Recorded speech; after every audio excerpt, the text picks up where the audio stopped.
What if I told you that the secret weapon in this week's massive US-China trade negotiations isn't tariffs or microchips, but the Iran war? I mean, yeah, it sounds completely backwards at first glance, right? You sit down to negotiate trade, you expect to talk about trade. Exactly. But right now, the map of global power operates like this single, highly sensitive mechanical engine. You pull a lever in the Middle East, and a gear shifts in Beijing. Right. Well, welcome to our deep dive. For you listening, our mission today is to unpack a really revealing Associated Press report. This is from May 11th, 2026. Yeah, it's a crucial piece of reporting. It is, and we are looking at the newly confirmed, highly anticipated visit of the U.S. president to Beijing.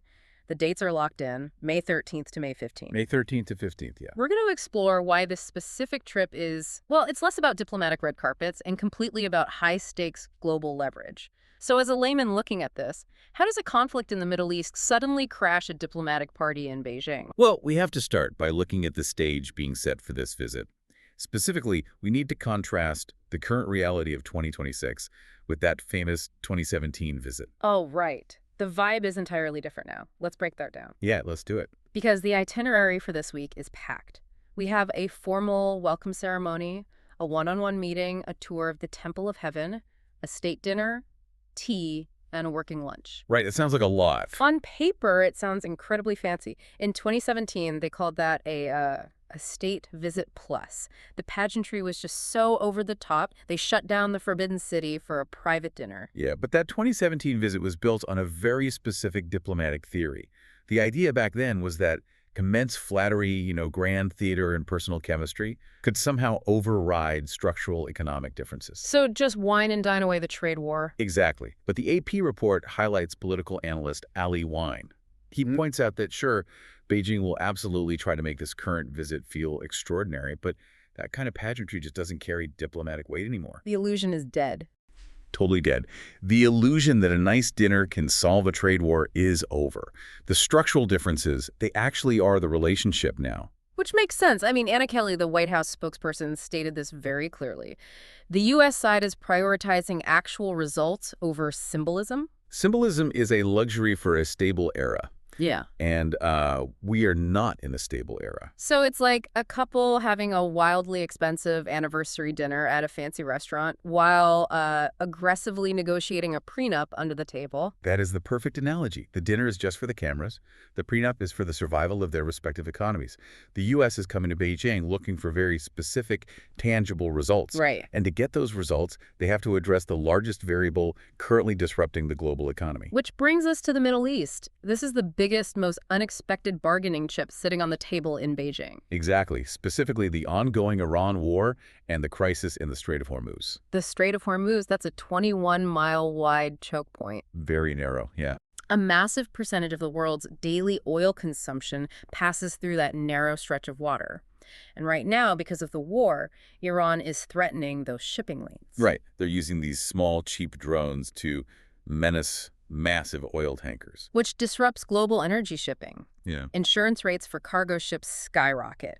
Consequently, prices go up. Everything gets more expensive for you, the listener, right at the gas pump. Exactly. And the U.S. Navy can patrol the area, but securing it entirely without triggering a massive regional escalation, that's incredibly difficult. So the U.S. needs a diplomatic solution to calm Tehran down. But the U.S. and Iran don't exactly have a functioning relationship.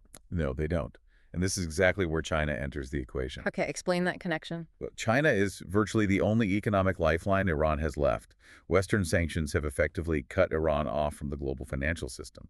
But China is a massive buyer of Iranian oil. I see. They use independent refineries, they're often called teapots. They buy this oil using their own currency, bypassing the U.S. dollar entirely. Oh, wow.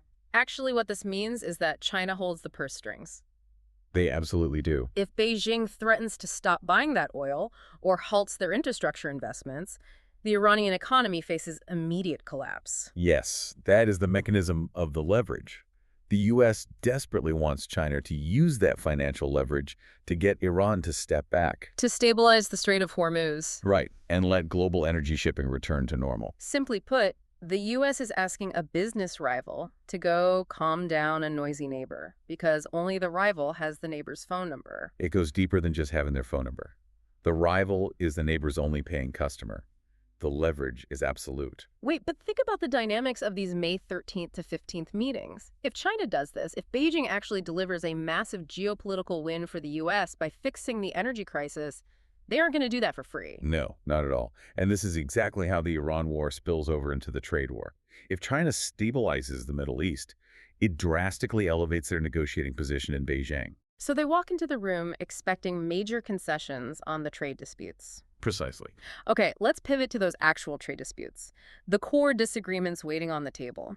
The U.S. uses tariffs to pressure China, but the sharper weapon is technology restrictions, right? Yeah, the U.S. restricts access to advanced microchips to choke China's artificial intelligence and military development. And China retaliates by targeting the most vulnerable parts of the American economic and political map.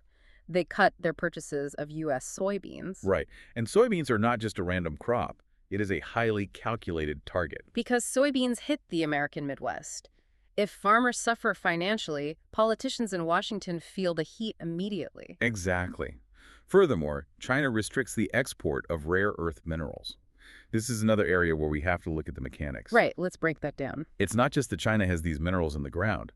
They have a near monopoly on the complex refining process required to make these minerals usable. Usable for what, exactly? Well, you need refined rare earths to build smartphones, electric vehicle batteries, and advanced military equipment like fighter jets. If China cuts off that refined supply, American manufacturing faces a severe bottleneck. So it really is a tit-for-tat trade war. You restrict my microchips, I restrict your agriculture and battery materials. Exactly. So looking at the AP report, what is the actual goal for this 3-day visit? The primary goal of the talks is to establish a new trade communication mechanism. They're calling it a board of trade. A board of trade. Yeah, and the secondary goal is simply extending the current trade truce, focusing on energy, aerospace, and agriculture. Okay, I have to push back here. They have all these pressing immediate issues. The Strait of Hormuz is in crisis, rare earth supplies are threatened, and the U.S. president is sitting down in Beijing for 3 full days. Right. Why wouldn't they just make a big comprehensive deal right now? Why just set up a board of trade communication mechanism? Because a communication mechanism is not meant to solve the underlying conflict. It operates like a pressure release valve on an industrial boiler. It doesn't put out the fire. No, it doesn't. But it stops the whole machine from exploding into a total economic war. Accidental escalation is the real fear here. But 3 days just to install a pressure valve? There must be more to the hesitation? There is. The AP article introduces the analysis of Jonathan Sin. He warns us not to expect a massive breakthrough right now. Why is that? His theory focuses entirely on the weaponization of time. He suggests China might intentionally drag their feet on a final deal. Wait, really? Delaying seems incredibly risky for China. How so? Well, if they wait and a more hawkish U.S. Congress gets elected in the upcoming midterm elections, doesn't Beijing's leverage completely evaporate? They could end up facing a much harsher negotiating partner. It's a calculated gamble.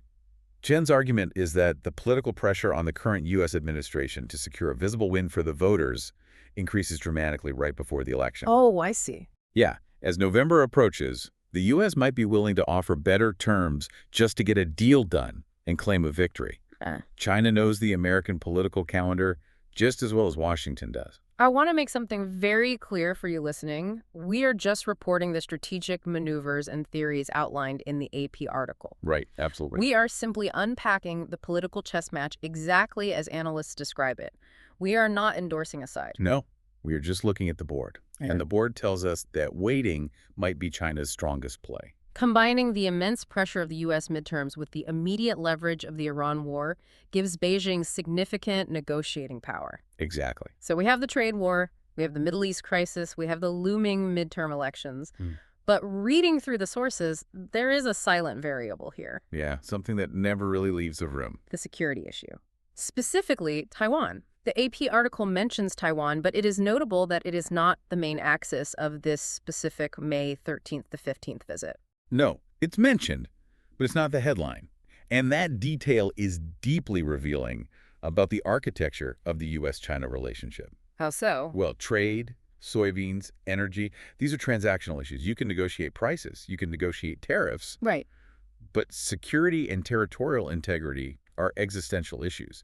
You cannot compromise on geography. Actually, what this means is that even when they are talking about buying airplanes or lifting restrictions on rare earths, the security issue is always hovering in the background. Always. The first island chain is a geographic absolute. It is the floor they are standing on while they negotiate everything else. Right, you can't negotiate trade in a vacuum when both nations have warships patrolling the same regional waters. Exactly. It proves that security discussions are long-term, permanent variables. Economic transactions might take the front seat for these 3 days. The cameras might focus on the Board of Trade, but the fundamental security tensions remain entirely unresolved. So to wrap this all up for you, the May 13th to 15th visit to Beijing is pure calculated business. Pure business. The 2017-style flattery and grand pageantry. That is out. Tariffs, soybeans, the processing of rare earth minerals, and the crisis in the Strait of Hormuz. Those are in. And everything is entirely connected. It really is. You cannot separate the farmer in the American Midwest from the shipping lanes in the Middle East or the negotiation tables in Beijing. It is a masterclass in modern global leverage. A disruption in one hemisphere creates an immediate vulnerability in another. Which brings us to a final thought for you to ponder on your own. If a shipping lane crisis in the Middle East can be used as a bargaining chip to negotiate the price of American soybeans in Beijing, well, it makes you wonder. Under what? How much of our everyday economy is secretly dependent on conflicts happening thousands of miles away from the actual negotiating table? Thank you for joining us on this deep dive. Take care.